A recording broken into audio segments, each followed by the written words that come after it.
Bien, donc nous allons poursuivre la partie de ce cours qui concerne l'immunogénicité des cancers et les réponses immunes. On a vu précédemment l'implication des lymphocytes TCD8 qui, reconnaissant pour l'essentiel des néo-antigènes induits par des mutations dans des gènes, dans les cellules tumorales bien évidemment, mais il n'y a pas que les lymphocytes TCD8 ou les cellules dendritiques qui présentent les antigènes de lymphocytes TCD8. En fait, les autres lymphocytes classiques, les TCD4, jouent un rôle, on va le voir dans un instant, et également les lymphocytes B à partir de données qui ont émergé très récemment.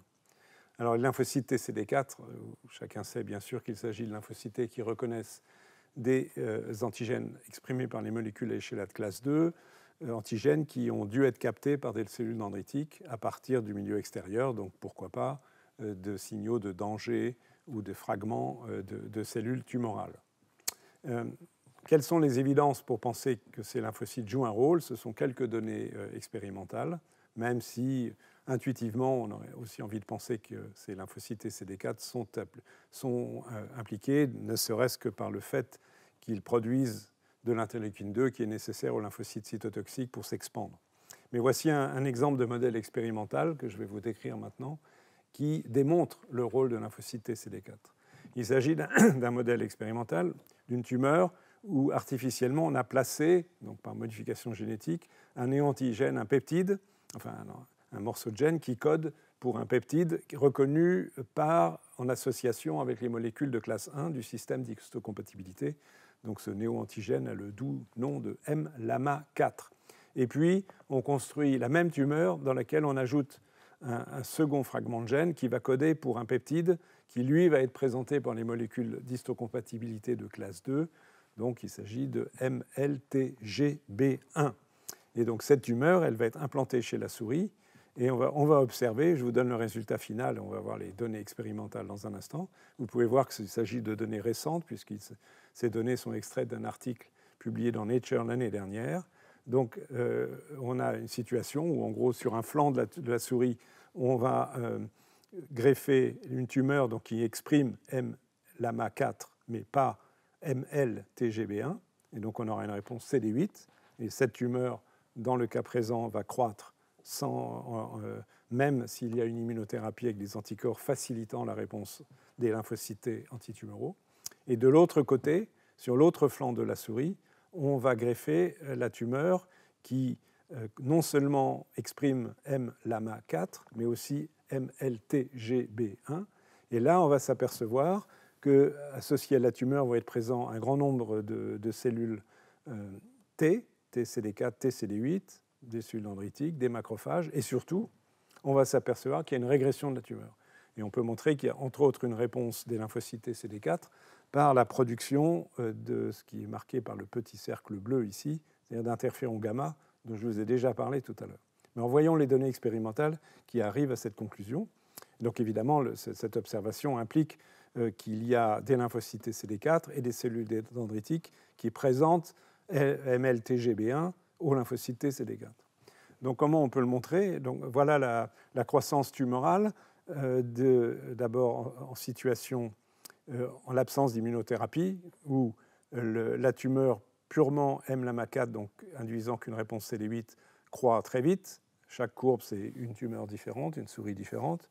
A contrario, si on exprime le peptide CD4 mais sans CD8, même résultat.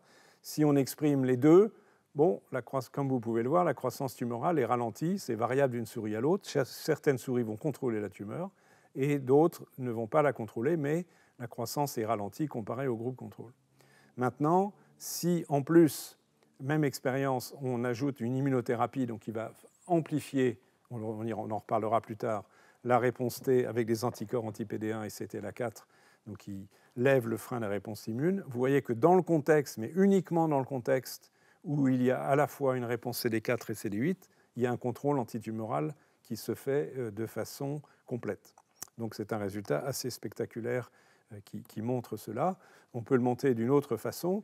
Ici, c'est dans le contexte, ici on mesure les lymphocytes TCD8 capables de reconnaître le peptide mLAMA en utilisant ce qu'on appelle des tétramères, donc des molécules solubles où il y a 4 molécules d'histocompatibilité associées au peptide, en l'occurrence mLAMA.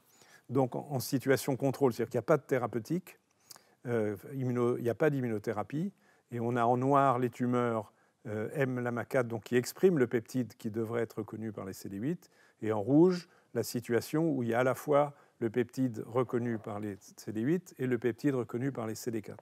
Vous voyez de façon surprenante qu'il n'y a quasiment pas de lymphocytes T CD8 reconnaissant le peptide LAMA4, même pourtant si le peptide est présent dans la tumeur. Alors que, en rouge, s'il y a à la fois le peptide CD8 et le peptide CD4, le peptide CD8 est mieux reconnu.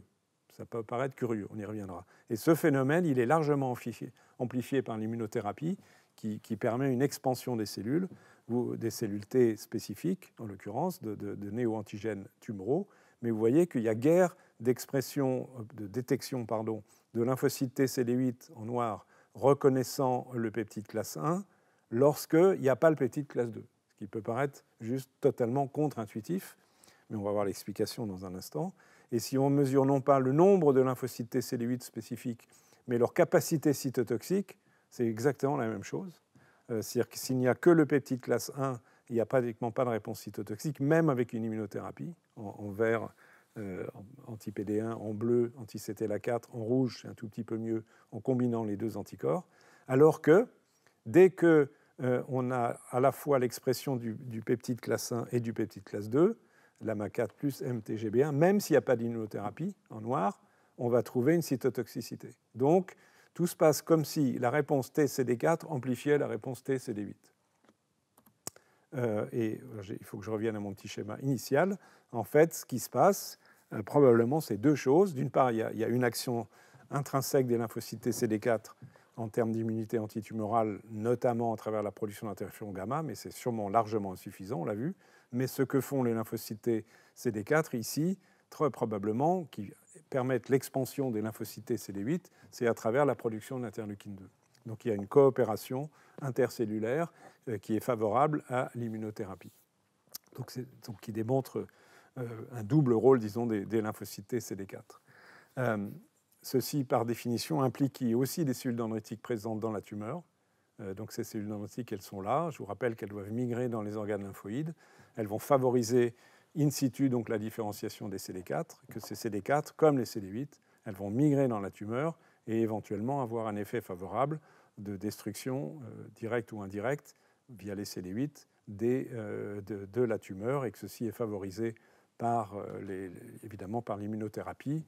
Ici sont des notions extraites de données expérimentales et aussi d'observations faites dans les tumeurs de mélanome humain avec la détection de ces cellules CD4. Mais ce phénomène favorable, il peut être contré, on va y revenir abondamment dans ce cours et le suivant, à vrai dire, sur le fait que cette réaction peut être contrée par toute une série d'agents immunosuppresseurs, comme les cellules T régulatrices, qui, si elles sont présentes en nombre important, vont être capables de bloquer la fonction et la migration des dendritiques qui n'iront pas activer des lymphocytes CD4 dans les organes lymphoïdes, par exemple.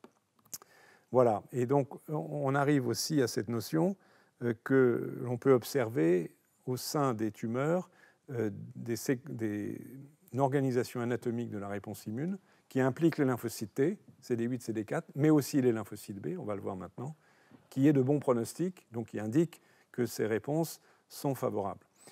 Et ceci est à travers ce qu'on appelle les structures tertiaires d'organisation du système immunitaire. De quoi il s'agit? Si on dit tertiaire, c'est qu'il y a primaire et secondaire. Ce sont les organes lymphoïdes. Organes lymphoïdes primaires, ce sont ceux où se différencient les lymphocytes T, la moelle osseuse pour les lymphocytes B, le thymus pour les lymphocytes T. Les organes lymphoïdes secondaires, ce sont les organes lymphoïdes dans lesquels résident les lymphocytes T et les lymphocytes B avant d'être activés. Donc typiquement, la situation de lymphocytes T naïfs et lymphocytes B naïfs, ce sont tous nos ganglions lymphatiques qui sont présents en périphérie, mais également dans l'abdomen, dans le médiastin. C'est la rate, c'est un petit peu la moelle osseuse, c'est aussi tout le système immunitaire qui est associé à l'intestin, par exemple. Donc ça, c'est la situation, c'est l'anatomie de notre système immunitaire, indépendamment d'une réponse immune. Et je vous rappelle que les organes lymphoïdes, ce sont les lieux secondaires, les lieux vers lesquels migrent les cellules dendritiques qui vont activer in situ des lymphocytes T et B et qui vont ensuite rejoindre la zone d'où est initiée la réponse immune, en l'occurrence la tumeur dans le cas qui nous occupe aujourd'hui. Les structures lymphoïdes tertiaires, c'est l'organisation d'un petit organe lymphoïde dans la zone inflammatoire, la zone infectée s'il s'agit d'une infection, mais le cancer, si la réponse immune doit être contre le cancer. Et cette structure lymphoïde tertiaire, elle est composée de lymphocytes T, de lymphocytes B, de cellules présentant l'antigène, cellules dendritiques, et aussi de cellules stromales, je ne vais pas entrer dans les détails ici, qui en préservent l'anatomie. Donc on a deux situations dans le contexte de tumeur, et on va voir que cela a un impact important. La situation schématiquement qui est représentée à gauche sur cette diapositive, où le Tertiary Lymphoid Structure, TLS, l'organe lymphoïde tertiaire, est désorganisé, et encore là, il y a un semblant d'organisation, il y a quand même la présence de lymphocytes T et de lymphocytes B, et éventuellement d'autres cellules, mais avec une organisation qui n'est pas adéquate, on va voir la bonne dans un instant, et une situation qui ne correspond pas à une réponse immune efficace, faible activité T, et sans doute même, comme c'est indiqué ici, la production de facteurs inhibiteurs et immunosuppresseurs. Et à contrario, ce que l'on peut espérer, enfin qui est le bon pronostic pour une tumeur, c'est si on trouve dans son sein, et on va voir les données expérimentales et les observations dans un instant, des organisations de ce type, qui sont marquées ici de façon simplifiée, mais on a une couronne de lymphocytes T en rouge qui entoure des lymphocytes B, et donc il manque sur cette image les cellules dendritiques, les cellules stromales des organes tertiaires, dont on sait qu'ils sont également présents, mais vous avez ici une image harmonieuse de couronne qui indique une réponse immune possible in situ, avec à la fois la présentation d'antigènes aux lymphocytes T et la production d'anticorps, potentiellement antitumoraux, par des lymphocytes B. Alors c'est l'idée générale, mais qu'est-ce qu'il en est de la réalité? La réalité, c'est qu'il y a une série de papiers qui ont été publiés il y a quelques mois qui montrent qu'effectivement, et c'est vraiment tout à fait un concept nouveau, que cette notion d'organes lymphoïdes tertiaires, de structures lymphoïdes tertiaires, intratumoraux, sont un facteur de bon pronostic et que c'est aussi beaucoup associé à la présence des lymphocytes B. Donc je vais vous présenter 2 ou 3 résultats qui vont dans ce sens. Ici, vous avez la composition donc, pour les lymphocytes B des différents types de lymphocytes B au sein d'une tumeur. J'ai oublié, je dois dire, de quelle tumeur il s'agit, mais tant pis. Vous avez ici, mais en séparant 2 catégories de patients. Les patients dont on sait qu'ils n'ont pas bien répondu, donc mauvais pronostic, NR non répondeur au traitement, quel que soit le traitement, chimiothérapie ou immunothérapie. Vous voyez que parmi les lymphocytes B présents dans la tumeur de ces malades, l'immense majorité, 2/3, sont des lymphocytes B naïfs, ça veut dire qu'ils n'ont pas été impliqués dans une réponse immune, ils ne produisent pas d'anticorps. Il y en a relativement peu qui produisent des anticorps, ce sont les plasmocytes, en bleu-vert ici. En rose, ce sont les lymphocytes B mémoire, il y en a un petit peu.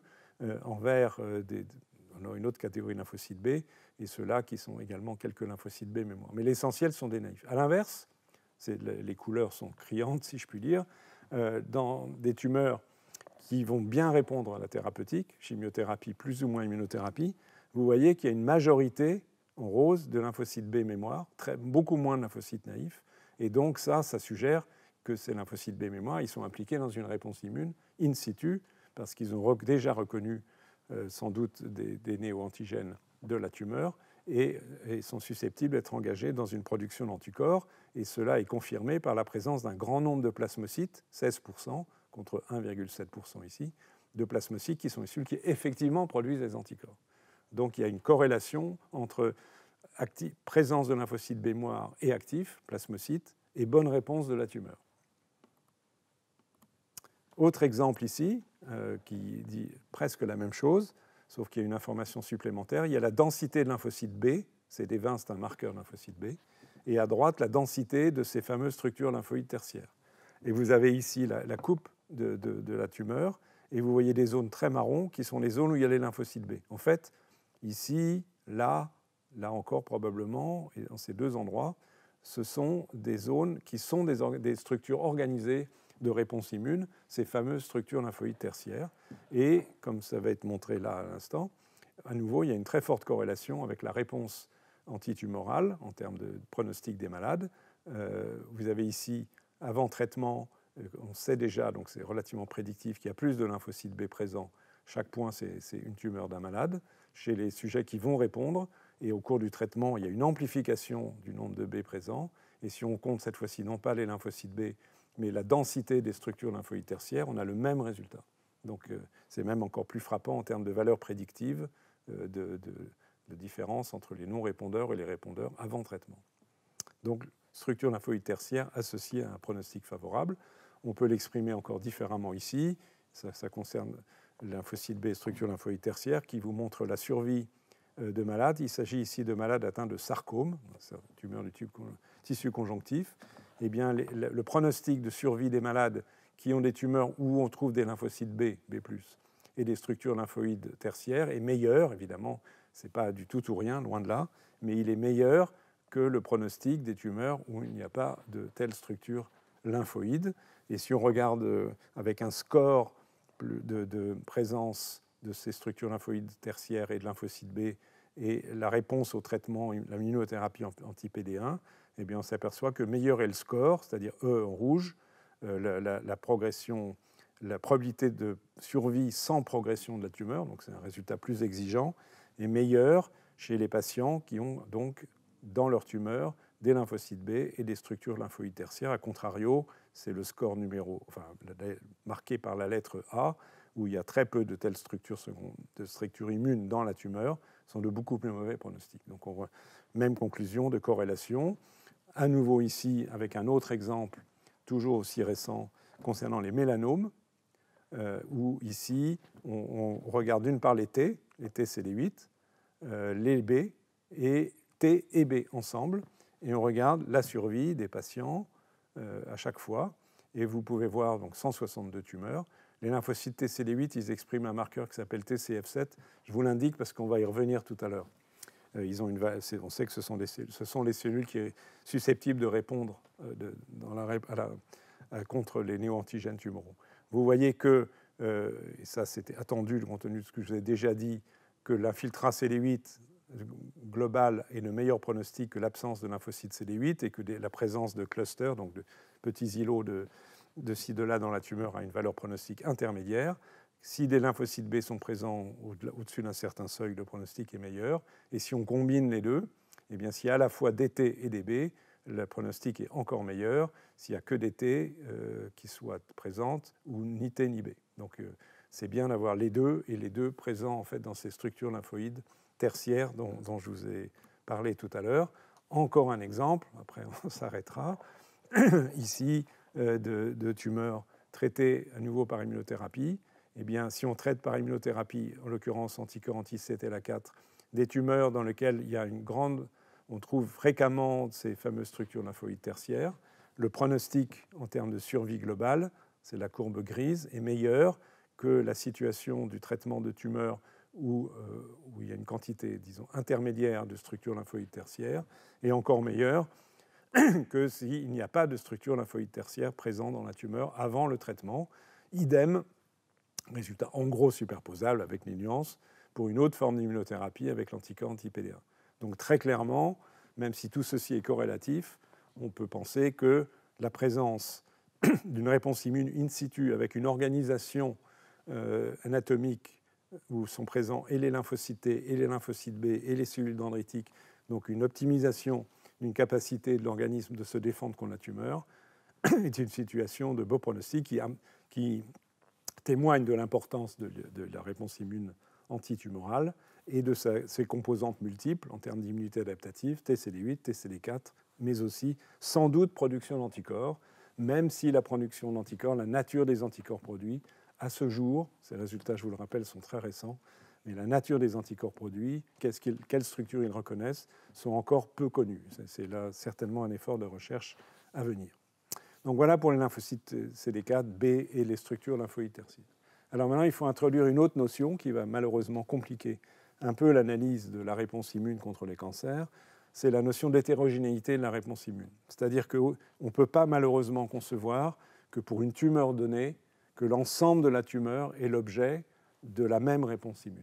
En fait, au sein même d'une tumeur, il peut y avoir des zones au sein de laquelle la réponse immune est efficace, du type de celle que l'on vient de voir, et à contrario, dans un autre environnement, une réponse immune complètement défaillante. Évidemment, in fine, on peut craindre pour le patient que le fait qu'une certaine région d'une tumeur ne soit pas l'objet d'une bonne réponse immune, l'emporte et soit que cette région prédomine et qu'il y ait une sélection de ces cellules au sein de l'évolution. Alors on peut prendre, pour regarder cela, il faut bien sûr se fonder, pour affirmer cela, il faut se fonder sur des données. Donc voici un premier exemple de situation de cancer du poumon dit non à petites cellules. C'est une des catégories de cancer du poumon. Donc ce qui a été fait, c'est un travail assez lourd. C'est à nouveau, comme je l'ai déjà évoqué à plusieurs reprises, le séquençage des cellules tumorales pour repérer les mutations. Et en même temps, étudier les lymphocytes qui sont présents dans la tumeur, leur répertoire, et ceci non pas globalement dans la tumeur, mais par région de la tumeur, de la même tumeur. Et alors on trouve des résultats de ce type, et on pourrait essayer de faire au moins déjà des corrélations. On va trouver en fait des lymphocytes T qui reconnaissent des néo-antigènes qui sont présents dans toute la tumeur. Donc le même type le même clone lymphocyte T présent en haut, en bas, au milieu, à gauche, à droite, un peu partout dans la tumeur. Et certains lymphocytes T qui au contraire ne sont présents que dans une certaine région de la tumeur, et donc qu'on va appeler régionaux. Et donc en fait, ce qu'on peut montrer, cette corrélation ici, montre en ordonnée le nombre de TCR régionaux, c'est-à-dire de clones qui ne sont présents que dans certaines régions de la tumeur. Et en abscisse, c'est le nombre de mutations non synonymes, donc susceptibles de créer des néopeptides, mais au nouveau présents dans les régions. Et vous voyez que ça corrèle, même s'il y a une grande dispersion, il y a une corrélation, donc qui suggère, ne démontre pas absolument, mais qui suggère qu'on n'a pas forcément les mêmes mutations présentes dans les cellules tumorales en fonction de la région de la tumeur, et que la réponse immune, d'une certaine façon, s'adapte, et donc on n'aura pas les mêmes lymphocytes dans telle ou telle partie de la région, de telle ou telle partie de la tumeur, où on peut même, donc, encore une fois, avoir des situations où il y a de mauvaises réponses dans certaines régions de la tumeur et de meilleures dans d'autres. Donc le répertoire T, induit par l'hétérogénéité tumorale, varie en fonction des mutations des néo-antigènes, mais aussi la capacité des cellules tumorales, la présence de cellules dendritiques pour présenter ces antigènes aux lymphocytes. Un autre aspect du même travail, donc à nouveau ici, on regarde les corrélations entre, ici, dans l'image de gauche, c'est le nombre de TCR ubiquitaires, c'est-à-dire qui sont présents dans toute la tumeur, contrairement à ceux qu'on a vus tout à l'heure, et on voit qu'ils corrèlent avec les mutations ubiquitaires. Mais c'est logique, c'est-à-dire que c'est des néo-antigènes qui sont présents dans toute la tumeur, dispersés, exprimés potentiellement par toutes les cellules de la tumeur. À cela correspond une réponse immune adaptée présente dans toute la tumeur. Mais à droite, ici, on voit l'absence de corrélation entre les lymphocytes T qui reconnaissent des antigènes présents dans toute la tumeur, avec le nombre de mutations régionales. Donc c'est logique, mais c'est bien de le documenter. C'est-à-dire qu'on a ces lymphocytes T-là, ils sont répandus de façon un peu diffuse dans toute la tumeur, et ils ne sont pas concentrés là où sont présents les néopeptides qui seraient reconnus par les TCR régionaux, ne reconnaissant que certains peptides. Donc ceci montre que à nouveau, la réponse immune est adaptée, elle est adaptée anatomiquement, ce qui est plutôt une bonne nouvelle. La moins bonne nouvelle, c'est que ces lymphocytes ne sont pas forcément fonctionnels. Et un des marqueurs de non-fonctionnalité, on y reviendra, c'est l'expression de la molécule PD1, qui est celle qui est ciblée par les anticorps anti-PD1 et qui témoigne d'un lymphocyte qui est, on va le revoir, épuisé, qui n'est pas capable d'une réponse immune efficace. Et si on regarde dans différents exemples, il faut pointer les situations en noir ici, qui sont les lymphocytes T régionaux, donc ceux qui reconnaissent des néo-antigènes présents seulement dans une partie de la tumeur.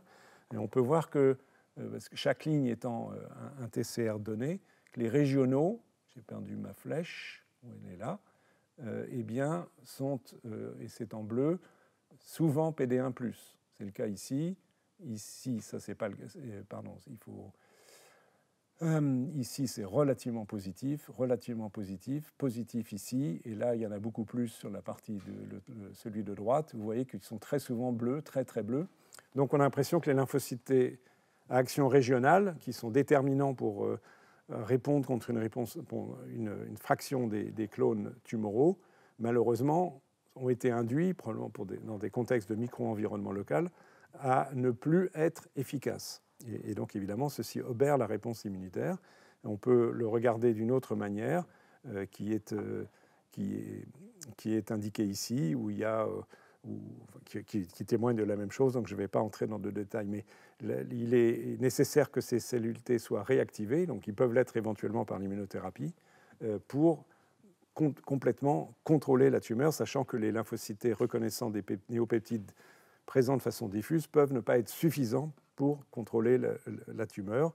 Donc l'enjeu, c'est de corriger l'état dysfonctionnel, et on verra plus tard que l'immunothérapie est une façon, dans certains cas, d'arriver à ce résultat, et que la survie est mieux prédite par une analyse globale de l'hétérogénéité intratumorale que par une vision globale où on met ensemble tous les néoantigènes d'un côté, toutes les réponses T de l'autre. Ça donne une vision inexacte de l'efficacité de la réponse immune à l'égard d'une tumeur donnée.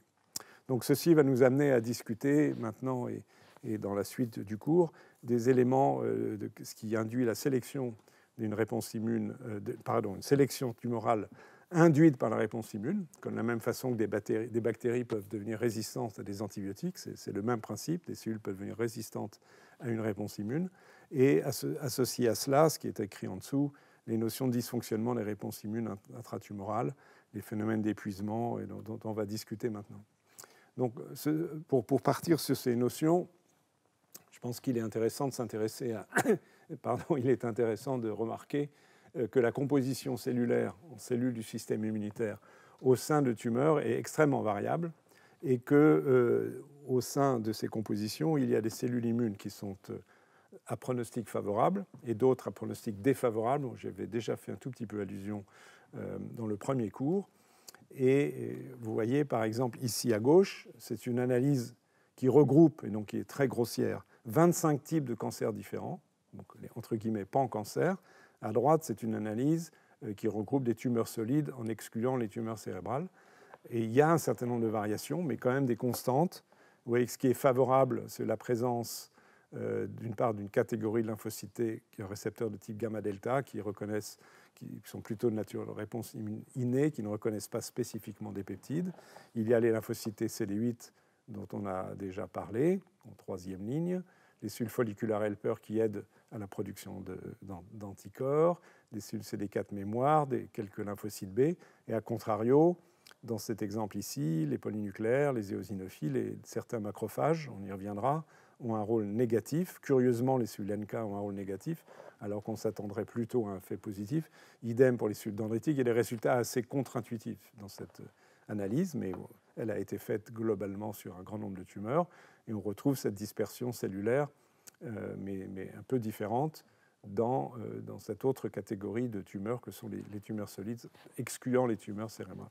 Donc il y a une hétérogénéité de présence de cellules immunes, et on peut voir que donc, cette hétérogénéité, si on l'analyse maintenant au niveau de tumeurs proprement dit, et ça c'est plus intéressant, elle diffère d'un type de tumeur à l'autre, ce qui implique, et c'est compliqué à comprendre, que les réponses immunes ne sont pas mises en jeu de la même façon et qu'en fonction de leur environnement, je vais beaucoup parler du micro-environnement tumoral, les conséquences en termes d'efficacité de la réponse immune varient beaucoup. Donc si on compare les cellules, et là on ne discute que de cellules, on ne discute pas de quelles sont les molécules produites par ces cellules, qui donnerait un élément de complexité supplémentaire. Mais vous avez ici la comparaison donc, en fonction du type de cellules, de leur rôle favorable ou défavorable lorsqu'ils sont présents au sein des tumeurs, en comparant des cancers du sein, en sachant encore une fois qu'il y a aussi une variabilité, on l'a vu, entre individus, et même ensuite au sein d'une même tumeur, on l'a vu également. Donc comparant ici cancer du sein, cancer du poumon.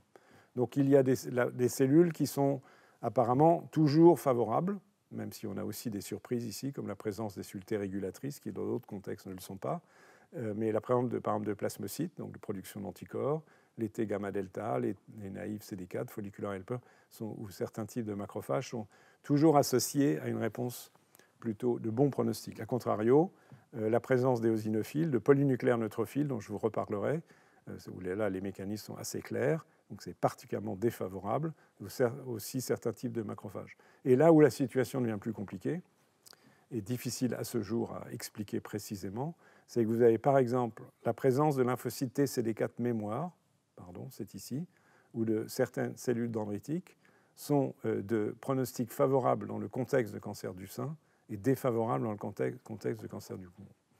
Bon, ces données sont à prendre, c'est une publication, mais enfin fondée sur l'étude d'un grand nombre de tumeurs, qui, encore une fois, illustre au moins le point qu'on ne peut pas homogénéiser la conception que l'on se fait des réponses immunes à travers tous les types tumoraux, et on a le résultat opposé ici. Par exemple, les monocytes sont favorables. La présence de monocytes dans les tumeurs est plutôt un élément favorable pour le cancer du poumon et défavorable au cancer du sein. Mais ces éléments n'ont pas reçu d'explication en tant que tels aujourd'hui. Alors, il faut commencer à évoquer à ce stade l'impact des caractéristiques de la tumeur, de l'expression donc, de molécules propres à la tumeur, d'oncogènes, donc qui jouent un rôle sur la prolifération cellulaire, le caractère métastatique, etc., mais aussi un rôle à l'égard de la réponse immune, et en particulier, malheureusement, le fait qu'un certain nombre de modifications cancéreuses de cellules normales provoquent un environnement immunosuppresseur, donc sont défavorables à la réponse immune que l'on vient de voir. Alors la liste est longue et je ne vais évidemment pas entrer dans trop de détails, vous allez voir un ou deux exemples, mais par exemple une mutation qui est très fréquente dans les tumeurs, qui est la perte de P53, TP53 ici, le voilà, qui est une molécule importante de réparation de l'ADN, donc qui peut être perdue par mutation. Le fait de perdre P53 est très favorable au processus de développement du cancer, pour des raisons non immunologiques, mais aussi pour des raisons immunologiques, parce qu'on peut corréler, par exemple, pour des cancers du sein d'un certain type, la perte de P53 par ces cancers du sein est associée à une perte des cellules T cytotoxiques, ça c'est clairement pas bon en termes de réponse immune, et une mauvaise survie. On peut montrer que dans un autre contexte, par exemple, dans les neuroblastomes, donc ce sont les tumeurs du système nerveux de l'enfant, l'amplification d'un oncogène qui s'appelle MYC, amplification ça veut dire qu'il peut être dupliqué, tripliqué et exprimé en grande quantité, corrèle avec une perte d'expression des lymphocytes.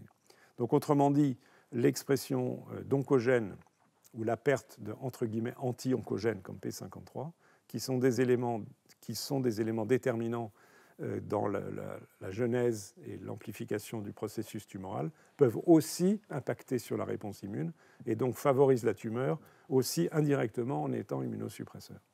Et ceci de toutes sortes de manières. Si on prend l'exemple de MYC, dont vous avez l'amplification de MYC que j'ai évoquée il y a un instant dans les neuroblastomes, aussi dans ces tumeurs-là, on retrouve fréquemment dans beaucoup de tumeurs l'amplification de cet oncogène. Vous voyez, dans des lymphomes, c'est connu depuis bien longtemps, comme la tumeur de Burkitt, cancer du sein, cancer du poumon non à petites cellules. Donc la présence en grande quantité de l'expression, de MYC, a pour conséquence, par exemple, la perte d'expression de P53, donc ça c'est un effet indirect, mais on a vu tout à l'heure que sur la diapo précédente que quand on perd P53, on a une perte d'activité des cellules cytotoxiques, donc ça joue en défaveur des cellules cytotoxiques, mais aussi, comme on peut le voir, on va y arriver, par ailleurs, l'inhibition de la cytotoxicité peut passer par l'augmentation d'expression d'une molécule inhibitrice des réponses immunes, qui est PDL1, qui peut être ciblée par les thérapeutiques, on y reviendra. La phagocytose par les macrophages des cellules tumorales peut être bloquée par la surexpression par les cellules tumorales d'une molécule qui s'appelle CD47, qui inhibe la capacité des macrophages à phagocyter, à manger, à avaler les cellules tumorales. L'expression du fait de MYC d'une cytokine qui s'appelle l'interleukine 23 va inhiber la migration des cellules immunes, des cellules NK, des lymphocytes, des cellules CD8, donc évidemment c'est défavorable à la réponse immunitaire.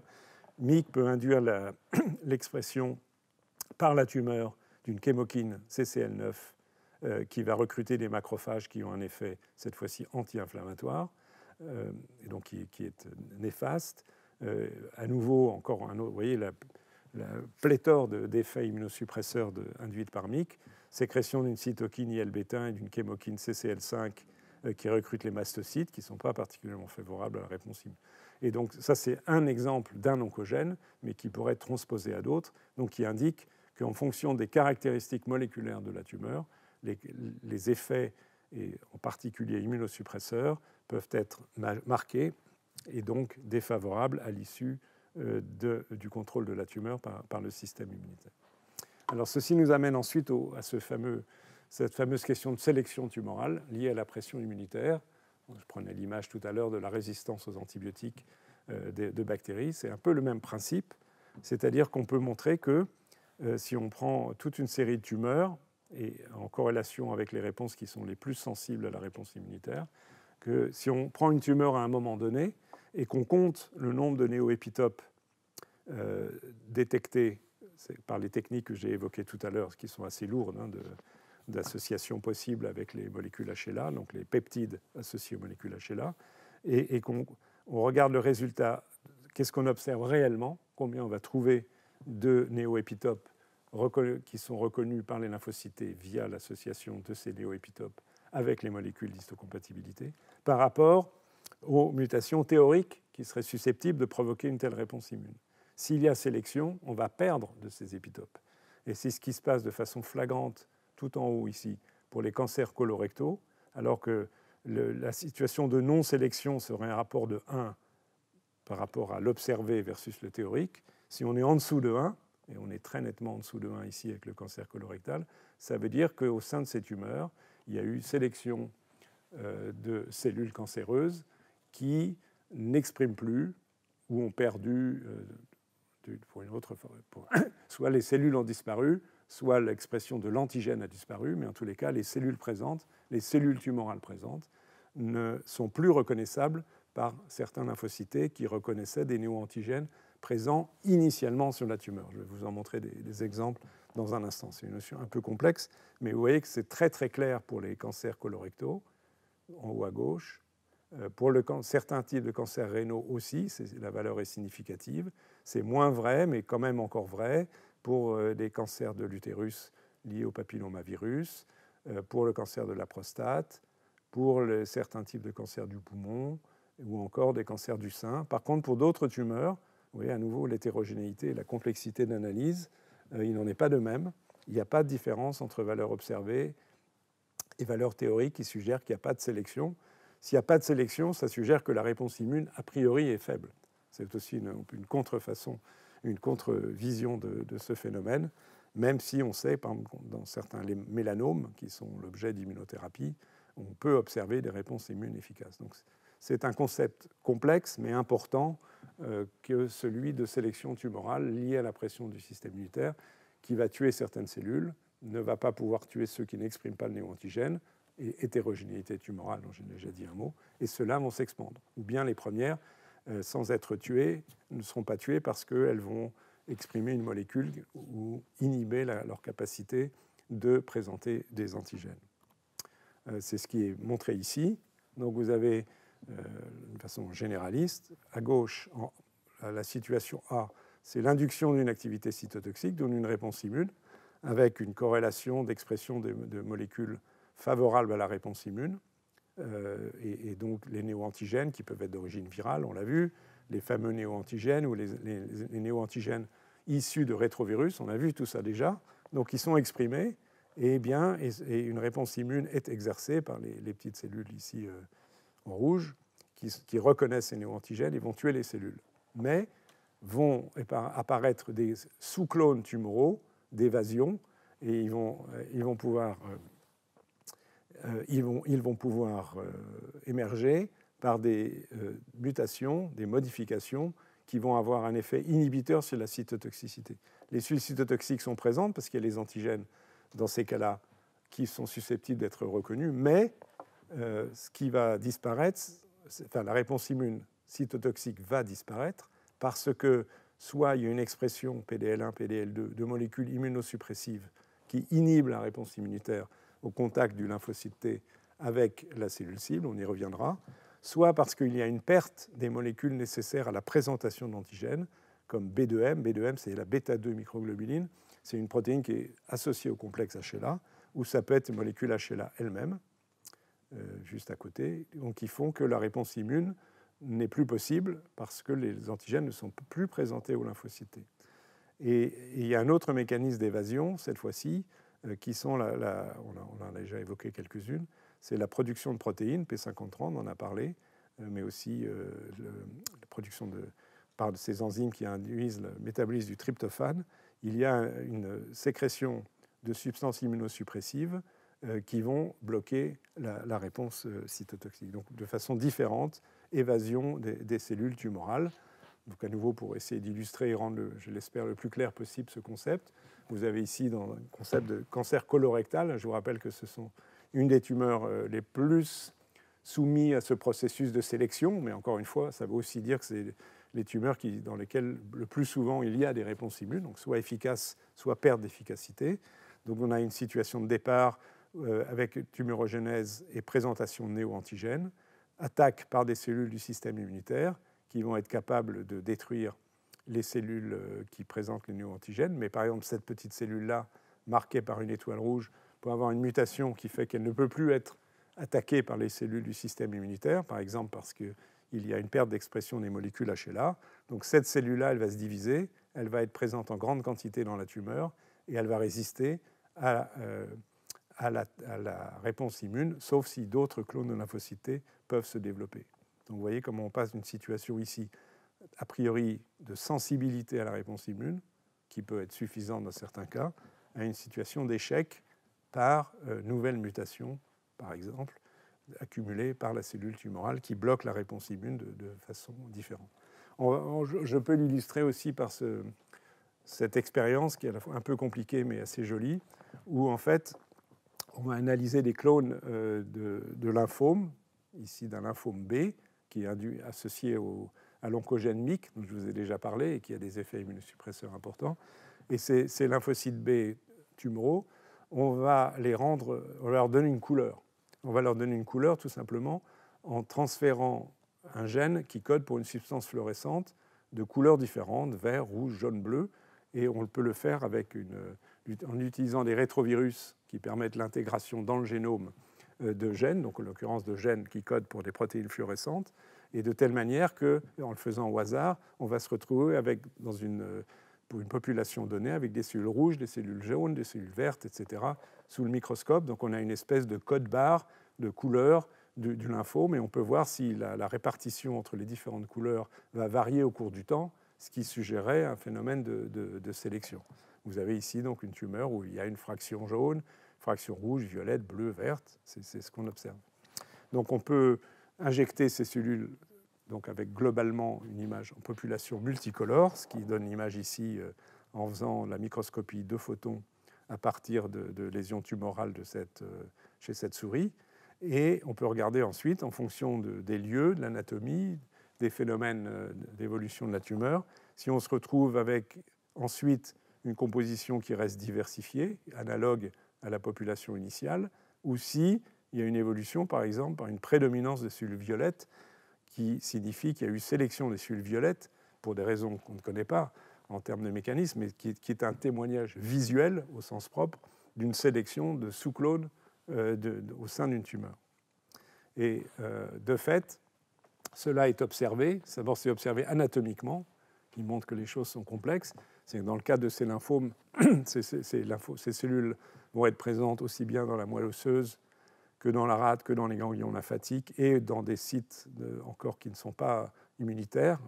Là, on a des organes lymphoïdes au-dessus. Là, ici, ce sont des organes non immunitaires. Vous voyez que, et ceci varie d'une souris à l'autre, la souris numéro 1, elle a une certaine composition de clones dans la moelle osseuse, mais vous voyez que dans les sites non humains, il n'y a pratiquement que les cellules vertes.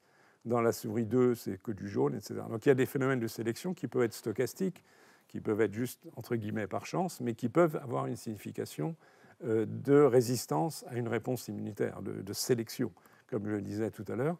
Et c'est montré ici par cette expérience où les cellules tumorales injectées sont masculines, et on injecte ces cellules tumorales masculines à des souris femelles.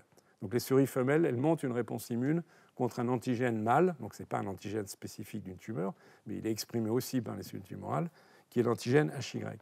Et ce qu'on observe, c'est que dans le contexte donc femelle anti-mâle, entre guillemets, la répartition équilibrée entre les couleurs, en anglais ici le evenness, se casse la figure, parce que là on peut en déduire que c'est la réponse immune contre HY qui fait perdre des cellules qui expriment HY et qui sont sensibles à la réponse immune.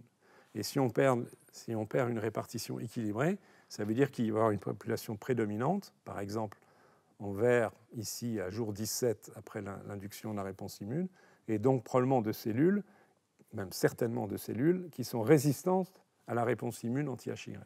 Donc c'est ici évidemment un contexte qui est artificiel, dans la mesure où ce n'est pas une réponse strictement contre un antigène tumoral, mais c'est une réponse contre un antigène exprimé par une cellule tumorale, et se sélectionne des cellules, ici les cellules vertes, qui sont les cellules tumorales vertes, qui sont résistantes à la réponse immune. Donc c'est une façon d'illustrer ce phénomène de sélection, et qui évidemment pose question quant à l'issue finale du contrôle d'une tumeur.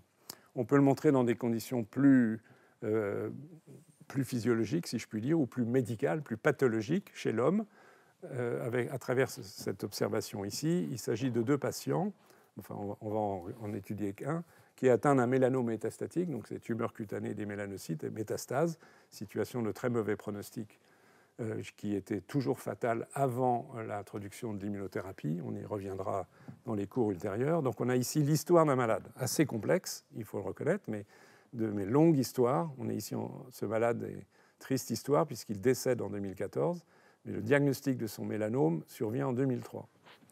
En 2004, il a des métastases qui sont retirées, à partir desquelles on va analyser des populations de lymphocytaires T, TIL, ça veut dire Tumor Infiltrating Lymphocytes, donc des lymphocytes présents dans la tumeur. On va regarder quelle était leur capacité de réponse immune contre les cellules tumorales. Se poursuit l'histoire de ce malade. Il a différents types de thérapeutiques. Il est soit en progression, PD, soit en situation stable de sa maladie ici. Là, ça va moins bien. À nouveau, en 2008, une tumeur est retirée et on va analyser à nouveau les lymphocytes présents dans cette tumeur. Et ensuite, encore en 2012, nouvelle progression tumorale, à nouveau résection, analyse des tumeurs, et à nouveau, malheureusement, la maladie progresse. Donc, on a une histoire d'un malade pendant 10 ans, et on a les tissus tumoraux de ce malade pendant 10 ans, et les lymphocytes T infiltrant les tumeurs pris à certains temps, et on va voir ce qu'ils sont capables de reconnaître, et on va voir ce qui s'est passé au cours du temps. Et ce qu'on observe est la chose suivante. Si on analyse, je pense qu'on va aller directement là, les lymphocytes TIL 0810, c'est-à-dire ceux qui étaient présents dans la tumeur réséquée en 2008. On voit que ces lymphocytes-là, on va regarder in vitro leur capacité d'une réponse immune contre une série de lignées tumorales, et y compris bien sûr les tumeurs du patient. La mesure ici, c'est une mesure de réponse essentiellement CD4, c'est-à-dire la production d'interféron gamma. Oui, on voit que les lymphocytes T qui étaient présents dans la tumeur en 2008 sont capables de réagir contre toute une série de lignées de mélanome, mais de façon intéressante, réagissent contre la tumeur MEL 0401, c'est-à-dire cette tumeur-là. Donc il y a ici des lymphocytes T qui étaient capables de tuer des cellules mélanocytaires qui étaient déjà présentes chez ce malade plusieurs années avant, et même des mélanocytes qui vont être présents 4 ans plus tard. Donc, même si cette réponse n'a pas été suffisante pour contrôler la maladie, ce patient, à ce temps-là, 2008, avait des lymphocytes T capables d'une réponse immune apparemment efficace, au moins in vitro, contre la tumeur de 2004 et la tumeur de 2012.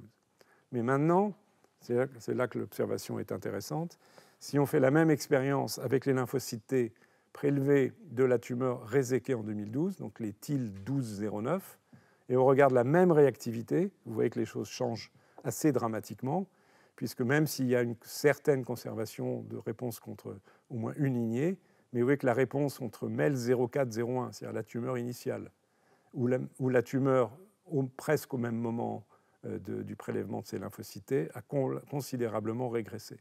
Donc il y a eu une perte de la réponse immune, et probablement en partie donc une sélection de clones malins du mélanome résistants à la réponse immune.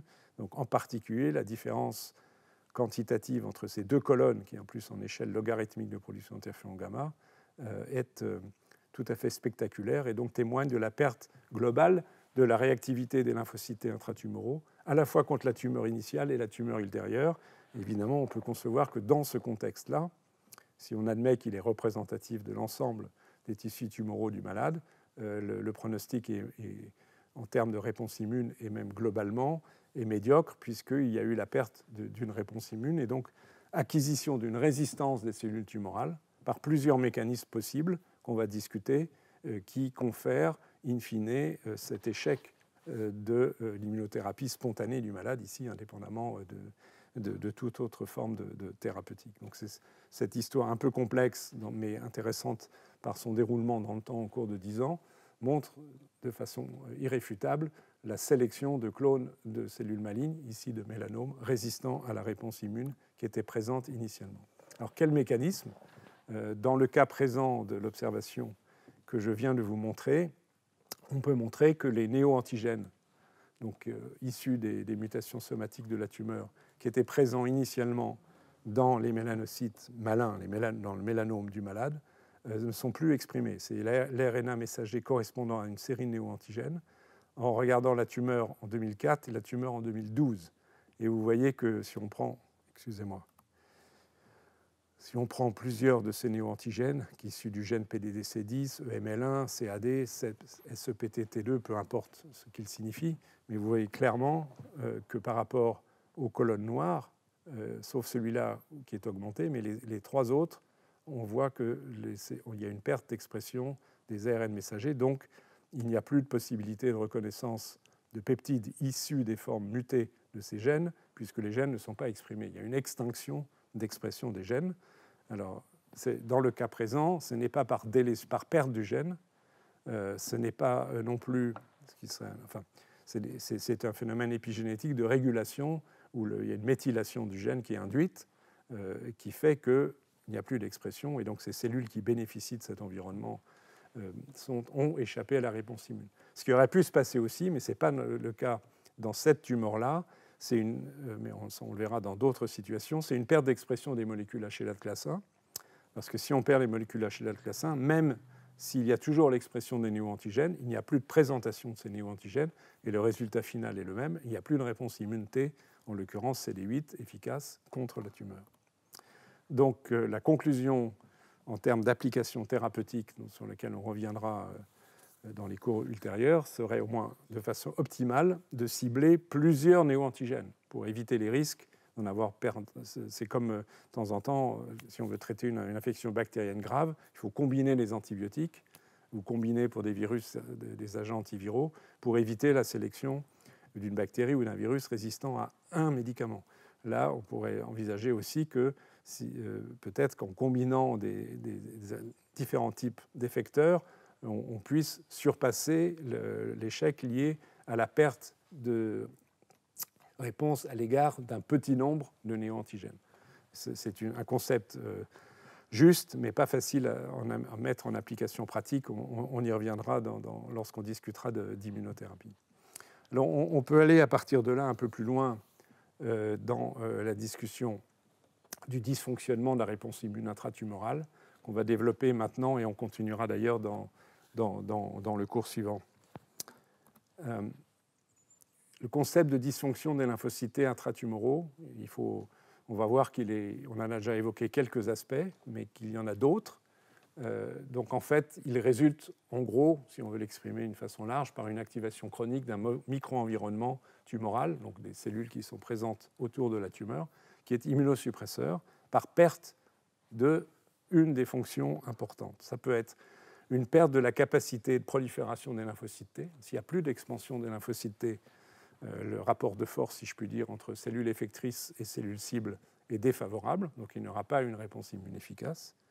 Ça peut être une perte de fonction effectrice à travers la production de cytokines, comme l'interleukine 2. On a vu qu'elle était nécessaire pour amplifier justement la prolifération des cellules T cytotoxiques. Ça peut être la perte de cytokines comme le TNF ou l'interféron gamma qui jouent un rôle direct dans les réponses immunes, la perte de chémokines qui attire les cellules du système immunitaire dans la tumeur, ou la perte de la fonction effectrice cytotoxique elle-même.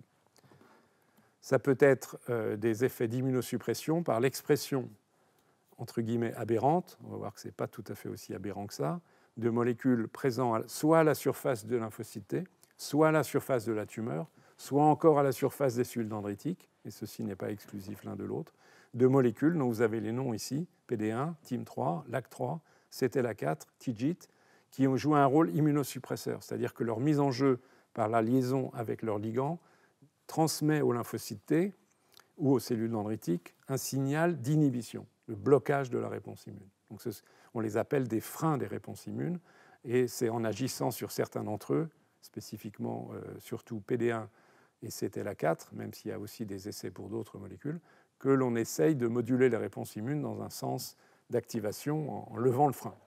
On aura l'occasion d'y revenir. Et ces modifications du micro-environnement impliquent aussi des changements métaboliques défavorables, hypoxie, acidité, qui aussi exercent un effet immunosuppresseur, qui sont indiqués ici. Donc l'environnement immunosuppresseur, par exemple, le fait que la tumeur consomme un certain nombre de nutriments, glucose, acides aminés, l'oxygène, ça dépend aussi de la vascularisation de la tumeur, j'en dirai un mot, l'acidité du pH, aussi liée à une vascularisation médiocre, induisent un environnement immunosuppresseur par la sécrétion de molécules immunosuppressives, comme on va le voir là, et avec des effets sur le fait que sont recrutées et sont activées des cellules immunosuppressives. Il y a des molécules immunosuppressives membranaires et certaines qui sont excrétées, comme on va le voir dans un instant, et des cellules donc directement immunosuppressives, certaines cellules myéloïdes, polynucléaires, certains macrophages, ainsi que les lymphocytes régulateurs, qui produisent une série de substances, vous avez les noms ici, de cytokines, comme l'interleukine 10 ou le TGF-bêta, et d'autres substances, les radicaux d'oxygène libre, ROS, les radicaux nitrés, NOS, une enzyme qui modifie le tryptophane, qui donne la kynurénine, la baisse de l'arginine, qui sont toutes des molécules qui vont avoir un effet délétère sur la réponse immune. Donc l'environnement immunosuppresseur moléculaire, c'est une espèce de synthèse, c'est la somme de ces différentes actions qui se combinent et qui vont avoir pour effet de bloquer le recrutement des cellules, donc leur entrée dans la tumeur, et une fois arrivées dans la tumeur, si elles ont réussi à entrer dans la tumeur, inhiber les fonctions effectrices de ces lymphocytes T. Et ces événements immunosuppresseurs, ils sont à nouveau, je l'avais déjà évoqué, mais je voudrais le redire ici parce qu'il y a un lien très fort, en relation directe avec les caractéristiques de la tumeur et l'expression d'oncogènes, avec quelques exemples ici. Par exemple, au cours de mélanome, il y a l'activation de la voie Wnt-caténine, peu importe les détails, mais la conséquence, indépendamment des effets directs sur le processus tumoral, ça va être de réduire la présentation d'antigènes par les cellules dendritiques, où il y a le facteur VEGF, qui est un facteur qui favorise de façon un peu anarchique, mais le développement des vaisseaux, le développement endothélial, a aussi un effet d'inhibition du recrutement des cellules dendritiques. Au cours du cancer du sein, vous pouvez lire que des mutations du gène BRAF ont des effets qui sont néfastes, à nouveau en partie via le VEGF, le vascular endothelial growth factor. PTEN a un effet inhibiteur de la cytotoxicité, et ainsi de suite. Et ceci s'exprime soit globalement dans les tumeurs, soit, comme on l'a déjà vu, de façon hétérogène. Et donc, il y a in situ par région des tumeurs, mais il y a une connexion entre ce qui est lié directement à la tumeur, donc typiquement les effets des oncogènes, ce qui est en haut de cette diapositive, et ce qu'on observe globalement, si je reviens une diapo en arrière, encore deux diapos en arrière, par exemple l'expression des molécules immunosuppressives sont induites en partie par ces événements directement liés aux tumeurs. Donc on a une connexion entre événements proprement dits liés à la tumeur elle-même et son environnement, avec des conséquences sur les cellules du système immunitaire, donc une connectivité entre expression tumorale, par exemple des ligands de PD1, qui s'appellent PDL1, PDL2, présence de lymphocytes régulateurs, présence de macrophages immunosuppresseurs. Ce ne sont pas des événements indépendants, ils sont reliés entre eux dans leur génération, mais vous imaginez la complexité de la reconstitution de ces événements. Et il faut y ajouter une notion qui est extrêmement importante en termes d'application thérapeutique de ces connaissances des réponses immunes, c'est le caractère réversible ou irréversible de ces changements. Et c'est typiquement ce qui se passe pour PD1, donc cette molécule immunosuppressive qui va être exprimée secondairement par les lymphocytes présents dans la tumeur, qui, si le phénomène est encore récent, sera réversible. Il est l'effet d'une méthylation donc qui contrôle le niveau d'expression du gène. Pendant un certain temps, il y a une réversibilité d'expression de PD1, donc qui peut permettre de récupérer une fonction immune efficace. Mais si au bout d'un moment, il n'y a plus de réversibilité, et donc le lymphocyte sauf par thérapeutique ciblant cette molécule, ne pourra plus être efficace. Donc il y a à la fois des notions de connectivité, d'interaction entre les cellules du système immunitaire, la tumeur et d'autres cellules de l'environnement tumoral, et une question temporelle de temps pendant laquelle les cellules du système immunitaire sont soumises à ces agents, ces différents agents immunosuppresseurs. Donc on peut essayer de constituer un schéma global de l'épuisement possible des lymphocytes T intratumoraux. Donc si on part de lymphocytes T naïfs qui sont activés par reconnaissance d'antigènes, donc ça se passe, je vous le rappelle, dans l'organe lymphoïde de proximité via la migration de cellules dendritiques prenant de la tumeur et présentant des antigènes tumoraux, génération de cellules effectrices, de cellules mémoire, migration de ces cellules au niveau de la tumeur. La tumeur, c'est schématiquement le rectangle orange, brun, je ne sais pas trop, qui figure sur cette diapositive. Donc ces cellules T, elles vont être activées de façon chronique, mais dans un contexte où elles ne sont pas directement et totalement, immédiatement efficaces, cette situation, qui sont des cellules TCF1 qui expriment le facteur de transcription TSF1, ce sont les cellules efficaces, mais elles sont susceptibles de perdre progressivement leur efficacité, ce qui veut dire, je rappelle, je vous l'ai déjà dit, moins bien proliférer, moins bien produire des cytokines, exprimer dans plus en plus de récepteurs inhibiteurs comme PD1, TIM3, TIGIT, LAC3, et sous l'effet de modifications épigénétiques, donc qui changent les programmes de régulation de gènes. Et si cet effet perdure, tout étant égal par ailleurs, on ne fait même pas l'hypothèse qu'il y ait une perte des néo-antigènes, par exemple, eh bien, progressivement, ces cellules qui étaient encore, entre guillemets, récupérables pour une activité immune, si elles étaient stimulées correctement, vont perdre toute capacité de réponse immune, sont définitivement épuisées et donc sont perdues pour la réponse immune. Un marqueur de cela est la perte de ce facteur de transcription TSF1. Et là, la situation est celle d'un continuum. Évidemment, le défi thérapeutique, c'est d'essayer d'agir en termes d'immunothérapie sur les tumeurs des malades suffisamment précocement pour qu'on puisse récupérer, entre guillemets, une fonction effectrice efficace contre la cellule tumorale. Et plus on est à distance, moins on a de chances de récupérer une telle action, du moins sans injecter de nouvelles cellules capables d'agir sur la réponse immune, ce qui est une autre stratégie dont on discutera en fin du cours de cette année. Alors, on peut aller encore un petit peu plus loin dans l'analyse de ce phénomène d'épuisement et essayer d'en déterminer les mécanismes moléculaires. Et en fait, ce dont on va s'apercevoir, c'est que cet épuisement, entre guillemets, en anglais c'est exhaustion, de ces lymphocytes T, il correspond à un phénomène physiologique de tolérance immunitaire. Sauf que dans le contexte d'une tumeur, on ne souhaite pas une tolérance immunitaire, on souhaite au contraire une réponse efficace. Mais ce n'est jamais qu'une réponse physiologique qui s'exerce dans d'autres contextes de réponse immune qui aboutit à une tolérance, donc à une non-agression contre des antigènes étrangers qui peuvent être un microbe par exemple. Et il y a deux facteurs dont je vais vous dire un mot qui jouent un rôle important dans cette induction de tolérance. Le premier qui s'appelle NR4A1 et le second dont on parlera après qui s'appelle TOX. Mais vous allez voir que leur identification ne provient pas initialement de l'étude d'immunologie antitumorale, provient de l'étude du système immunitaire en général, mais qu'en l'appliquant à ce qui se passe dans les tumeurs, on observe ce phénomène d'induction de tolérance, entre guillemets, aberrante, si on raisonne de façon finaliste, sur ce que l'on souhaite en termes de contrôle des tumeurs par le système immunitaire. Voilà le schéma expérimental initial qui n'a rien à voir avec l'immunité antitumorale pour l'instant.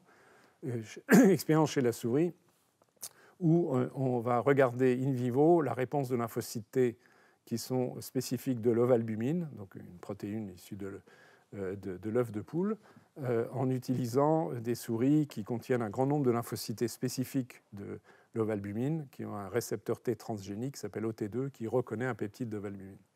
Et on va regarder la réponse immune, donc on injecte de l'ovalbumine avec un adjuvant, on regarde 8 jours plus tard l'activation des lymphocytes T, et ici on fait la même chose, mais on répète à plusieurs reprises une immunisation par voie intraveineuse, alors qu'ici c'est une immunisation par voie intrapéritonéale, et on va s'apercevoir que le premier schéma expérimental induit, comme attendu, l'activation des lymphocytes T spécifiques d'un peptide d'ovalbumine, alors que le second schéma, c'est-à-dire l'injection de peptides et non pas de l'ovalbumine, mais par voie veineuse et non pas par voie intrapéritonéale, et sans adjuvant, et en répétant les injections à plusieurs reprises, va induire un état de non-réponse, une tolérance à l'égard des peptides de valbumine. Donc ça, ce sont des expériences que je qualifierais de classiques, même si le travail ici est récent, expériences classiques d'induction de tolérance à l'égard d'un antigène. Et le point qui nous intéresse et qui est nouveau, le schéma expérimental, lui, ne l'étant pas du tout, ce genre d'expériences ont déjà été faites il y a des dizaines d'années, mais ici, on regarde l'expression de gènes et les chercheurs ici se sont aperçus que les cellules tolérantes, donc issues de la seconde situation, avaient une surexpression d'un gène qui s'appelle NR4A1. Ils ont screené toute une série de gènes et ils se sont aperçus que celui-là était fortement exprimé. Donc ici, c'est l'immunofluorescence et avec en abscisse, c'est l'intensité de fluorescence, si j'y arrive, voilà. Donc plus on est à droite, c'est la courbe verte, plus il y a d'expression de la molécule. Et vous voyez que les cellules T tolérantes, ici, expriment beaucoup plus fortement NR4A1 que les cellules activées qui l'expriment un tout petit peu. En ordonnée, c'est le nombre de cellules. Donc l'expression NR4A1 est associée à l'état de tolérance. Ça ne démontre pas qu'il en est responsable, mais il est associé à l'état de tolérance. Et maintenant, si dans la suite de cette expérience, on inactive l'expression NR4A1 dans les lymphocytes, donc par modification génétique, et qu'on regarde le comportement des lymphocytes, on s'aperçoit que les lymphocytes qui n'expriment pas NR4A1 et dont on suit les performances, si je puis dire, par ces courbes ici et ici, ne peuvent plus être tolérisés. Là, ce n'est pas exactement la même expérience, mais on regarde ici l'activation de lymphocytes qui n'expriment pas NR4A1 comparé à des lymphocytes contrôle qui expriment au moins un allèle de NR4A1. On regarde in vitro la production d'interleukine 2 lorsqu'on les stimule par un anticorps monoclonal qui reconnaît le récepteur T pour l'antigène.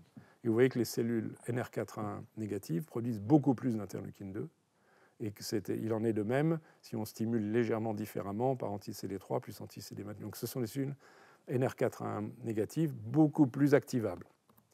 Non seulement elles sont beaucoup plus activables, mais on va s'apercevoir que son absence favorise l'élimination des tumeurs. Maintenant, c'est le lien avec l'immunité antitumorale.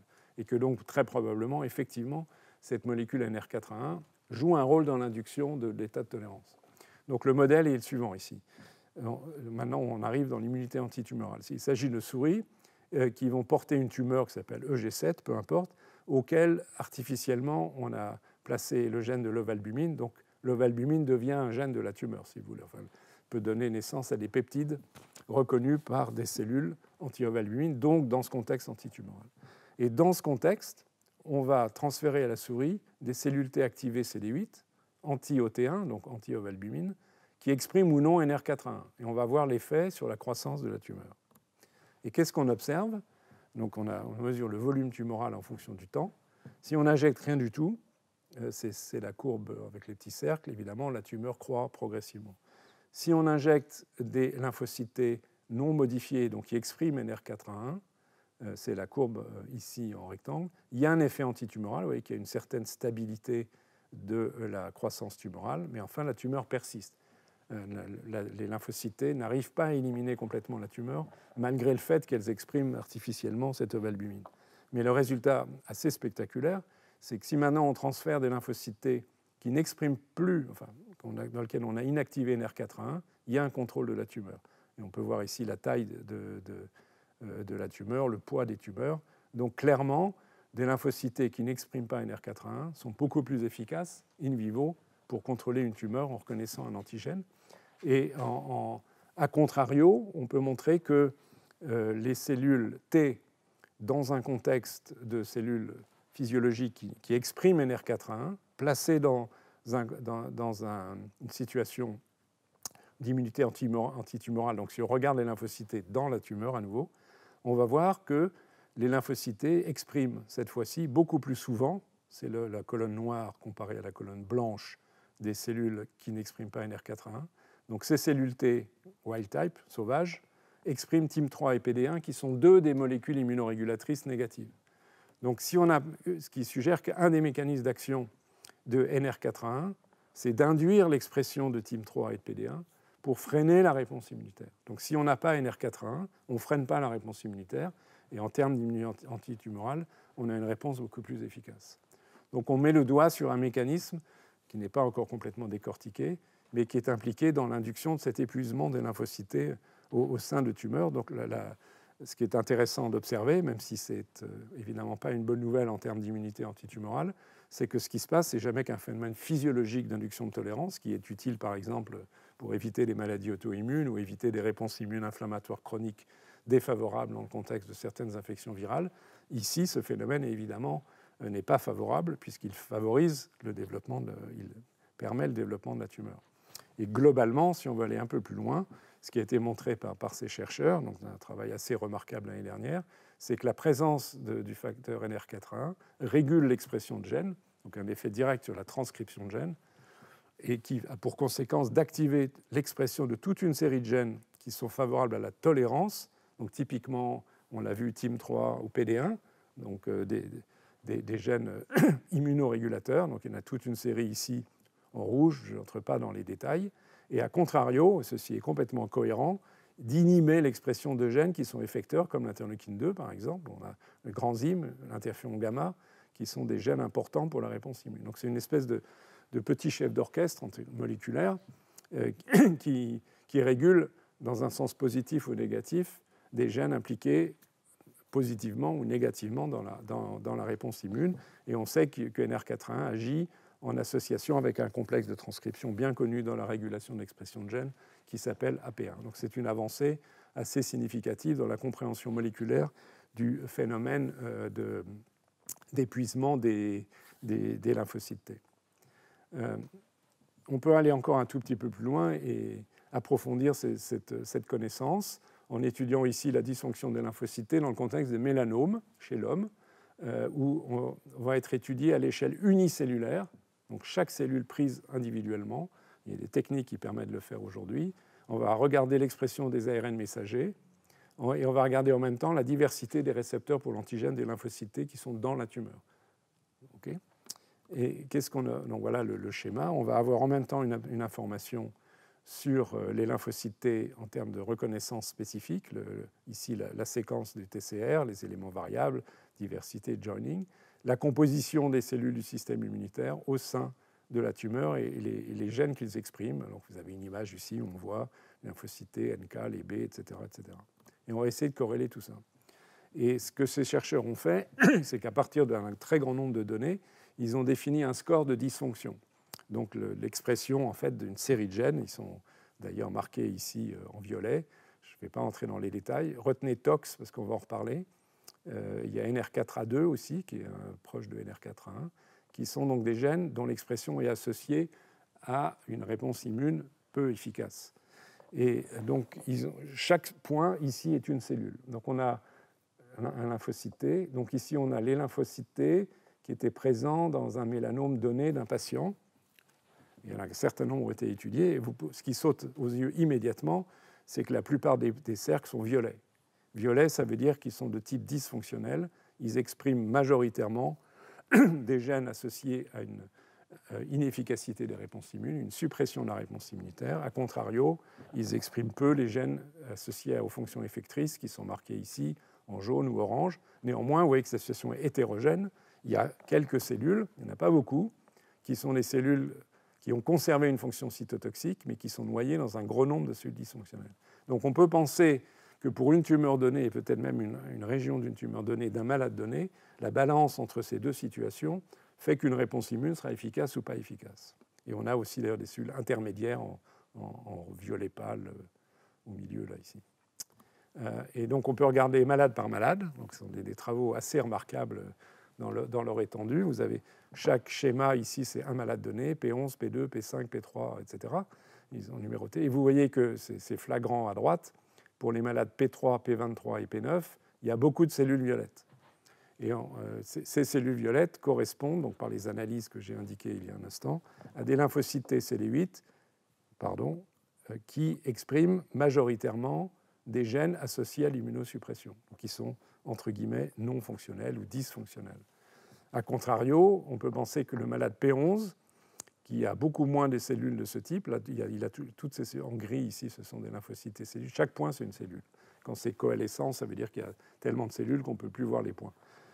On peut penser que le pronostic de la tumeur du malade P11, à gauche, si je retrouve ma flèche, voilà, le pronostic ici est certainement beaucoup plus favorable que le pronostic de P9, qui a une majorité de lymphocytes T dysfonctionnels. On pourrait encore affiner l'analyse. Donc c'est à partir de cette représentation topologique qui illustre très très bien, de façon très, comment dire, je dirais spectaculaire, l'hétérogénéité entre individus et qui définit le pronostic tumoral. La situation peut être complexe, parce que par exemple chez P3, on a la cohabitation, si je puis dire, de cellules dysfonctionnelles, mais ici en orange, d'une population cytotoxique. Donc il a les deux populations, mais quand même avec beaucoup de cellules dysfonctionnelles, mais qui peuvent être liées à des hétérogénéités topologiques dans différentes régions de la tumeur ou à d'autres facteurs en fonction de la reconnaissance d'antigènes. Et si on regarde en nombre de cellules les clones avec une spécificité TCR, on s'aperçoit qu'une majorité de cellules dysfonctionnelles, elles sont toujours en violet, oui, les cercles violets, sont présents. On retrouve plus qu'une fois un clone, une cellule, pardon, qui exprime le même TCR. Donc si on retrouve plusieurs fois le même TCR, ça veut dire que ces cellules se sont divisées. Donc ça veut dire, avant de devenir dysfonctionnelles, beaucoup de ces cellules se sont divisées. Donc peut-être qu'elles étaient fonctionnelles au moment où elles se divisaient encore.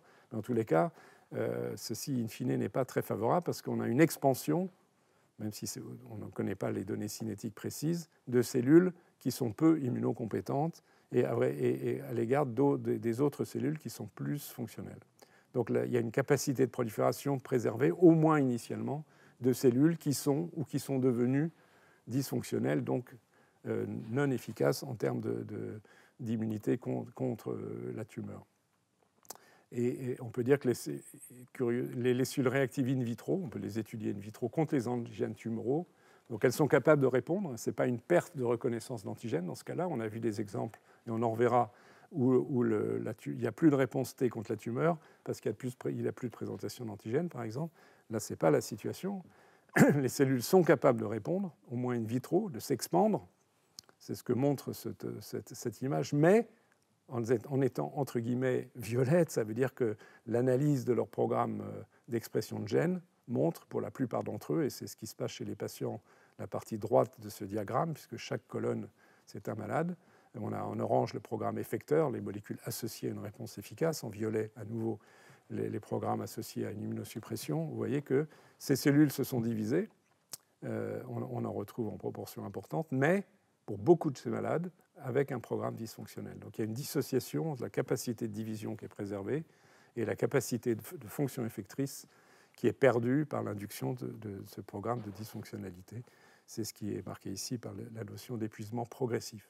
Alors ça nous amène, pour terminer sur cet aspect de l'analyse, à mettre en évidence aussi le rôle du facteur de transcription TOX, qui est une boîte HMG, qui est un facteur donc, qui contrôle l'expression de gènes, et qui, à côté de NR4A1, dont j'ai déjà parlé tout à l'heure, joue probablement aussi un rôle important dans l'induction de ce programme dysfonctionnel et d'épuisement, c'est une autre façon de dire la même chose, des lymphocytes intratumoraux. En effet, ce qu'on observe, c'est qu'il y a une corrélation, ici c'est dans un modèle murin de carcinome, qui s'appelle CT26, peu importe.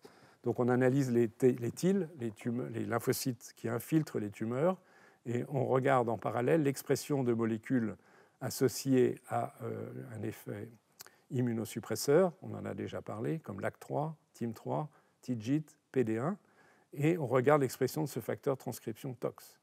Et vous avez trois situations, mais qui sont coordonnées, une faible expression des différentes molécules immunosuppressives et une faible expression de TOX, une situation intermédiaire et une situation à droite marquée en rouge ici, où à la fois TOX, c'est cette première colonne, c'est les trois PD1, les quatre molécules immunosuppressives plus l'expression de TOX, tout est élevé. Et donc il y a une coordination entre un niveau élevé ou intermédiaire ou faible de TOX et l'expression des molécules immunosuppressives, comme si TOX contrôlait l'expression de ces molécules immunosuppressives.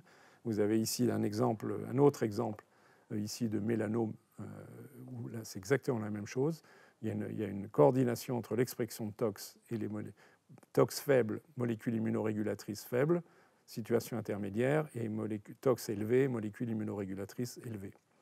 Et on peut montrer, donc ça c'est plus convaincant maintenant, puisque ce n'est pas uniquement une corrélation, que si on inactive, partiellement, c'est-à-dire que si on bloque l'expression d'un allèle de tox, eh bien, on va récupérer un rejet tumoral, au moins dans des modèles expérimentaux. Ici, une tumeur dite B16 qui exprime un peptide issu d'une protéine particulière, comme pour faciliter l'étude d'une réponse immunitaire. Et donc, on va transférer à cette souris qui porte cette tumeur des lymphocytes T préactivés contre P14, donc le peptide issu de la protéine GP33, mais des lymphocytes T qui sont tox sauvages, plus, ou tox moins. Donc, ils ont perdu une partie de l'expression de tox, et on regarde ce qui se passe. Donc, on regarde ce qui se passe, on étudie la surface tumorale, vous les voyez les tumeurs ici sur les souris, surface tumorale en fonction du temps, et donc après transfert d'antigènes, des cellules exprimant l'antigène, et on a donc 3 situations. Si on n'a pas transféré de lymphocytes T, il y a une croissance tumorale très forte, évidemment. Si on transfère les lymphocytes T qui expriment tox normalement, avec les 2 allèles, on a une croissance tumorale qui est moins forte, mais qui est quand même réelle. Et puis, c'est ça l'observation intéressante, si on transfère des lymphocytes T qui n'expriment qu'un seul allèle de tox, la réponse immune va être plus efficace contre P14, et la conséquence, c'est un rejet de la tumeur.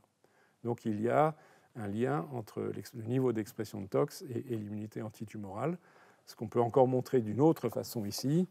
Ici, c'est un modèle de cancer du foie, comparé à un autre contexte qui est celui d'une infection aiguë. Dans un cancer du foie induit à travers l'expression d'un certain oncogène sous l'effet du tamoxifène, et si on regarde les lymphocytes T 14 à 60 jours après l'injection de la tumeur, on va s'apercevoir que ces lymphocytes T expriment, c'est ce que montre ce schéma, à un niveau très très élevé tox, en ordonnée c'est l'élévation de tox, alors que des lymphocytes, par exemple pris quelques jours après une infection ici par l'hystéria, n'expriment pas tox. Donc l'expression de tox par des lymphocytes T est une caractéristique de lymphocytes chroniquement activés. Et donc, on peut en déduire que c'est un mécanisme impliqué dans la régulation de la réponse immune, régulation négative. C'est ce qu'on observe ici dans les tumeurs humaines, ou dans des mélanomes, où on a un fort niveau d'expression de tox par des lymphocytes, certains lymphocytes T, dans des cancers du sein ou dans des cancers du poumon. Et on l'exprime dans des cellules, dans les cellules qui ont des caractéristiques de cellules épuisées, c'est-à-dire qui expriment PD1, et aussi une molécule qui s'appelle CD39. Vous voyez qu'il y a beaucoup plus de tox dans ces cellules, entre guillemets, rouges, que dans des cellules qui n'expriment pas les molécules immunosuppressives comme PD1 et CD39. Encore une fois, c'est le cas du cancer du poumon chez l'homme, du cancer du sein et des mélanomes. Donc on peut arriver à ce schéma-là, qui va terminer ce cours aujourd'hui, qui essaye d'avoir une vision un peu de ce que l'on connaît aujourd'hui, de l'induction des mécanismes moléculaires, de l'induction de l'épuisement de la réponse T intratumorale. On a déjà vu ce schéma tout à l'heure, où donc au sein de la tumeur, des lymphocytes T qui vont progressivement perdre leur capacité de fonction effectrice, en perdant éventuellement leur prolifération, capacité de prolifération, encore qu'on a vu une circonstance tout à l'heure où ce n'était pas le cas, mais en tous les cas, la perte de production de cytokines, l'expression de récepteurs inhibiteurs, on vient en voir encore des exemples, tout ça lié à des modifications des programmes transcriptionnels et des modifications épigénétiques. Cellules qui sont initialement TCF1, qui sont les cellules dont on sait aujourd'hui qui ont presque des propriétés de cellules souches qui peuvent se diviser et qui sont les cellules effectrices antitumorales, vont perdre progressivement au cours du temps ces fonctions effectrices jusqu'à devenir des cellules irréversiblement non fonctionnelles. Et moléculairement, ceci est dans l'état des connaissances actuelles, sous l'effet de l'activation des lymphocytes via le TCR, en reconnaissant l'antigène, via deux voies d'activation, l'une qui dépend du calcium et la calcinurine, l'autre d'un facteur de transcription qui est NFAT2, et l'induction de ces 2 facteurs, NR4A1 et TOX, dont je vous ai montré, pour lesquels je vous ai donné les observations et les données expérimentales, qui transforment progressivement ces cellules de cellules effectrices ou en début d'épuisement en cellules définitivement épuisées. Donc là, une question qui se pose et qui restera aujourd'hui à l'état de question, c'est évidemment, il serait, à partir du moment où on a défini le rôle clé de ces facteurs transcriptionnels, est-ce qu'on peut les définir comme cibles thérapeutiques, c'est essayer de trouver des drogues qui agiraient sur LR4-1 ou TOX, ou les deux, pourquoi pas, et qui donc freinerait ce processus et qui donc indirectement serait capable de restaurer une réponse immunitaire au sein de tumeurs. C'est une voie de recherche évidemment tout à fait intéressante, et je vais aller à ma conclusion de cette partie-là. À ce stade, ce qu'on peut conclure, c'est que je vous ai montré au cours de ce cours et du précédent qu'il existait une réponse immune anti-cancer, qu'elle est favorisée par l'expression de néo-antigènes tumoraux liés aux nombreuses mutations tumorales, mais on a vu que de temps en temps, cela pouvait être lié à d'autres modifications du génome. Mais, et j'ai insisté là-dessus dans ce cours, la capacité effectrice des lymphocytes T, qui est donc critique dans l'immunité antitumorale, elle est limitée parce qu'elle est hétérogène, elle évolue en fonction du temps, elle est différente d'une tumeur à l'autre, et que se mettent en place des mécanismes d'échappement des réponses immunes, dont on continuera à parler la prochaine fois, dans le prochain cours, à travers le rôle d'autres cellules du micro-environnement tumoral, et que ceci a pour effet d'induire donc cet épuisement des lymphocytes T. Et on verra dans les cours suivants, pas tout à fait le prochain, mais dans 2 cours, que dans une certaine mesure, on peut agir sur cet épuisement lorsqu'on n'agit pas trop tard pour modifier le comportement de ces lymphocytes T. Voilà.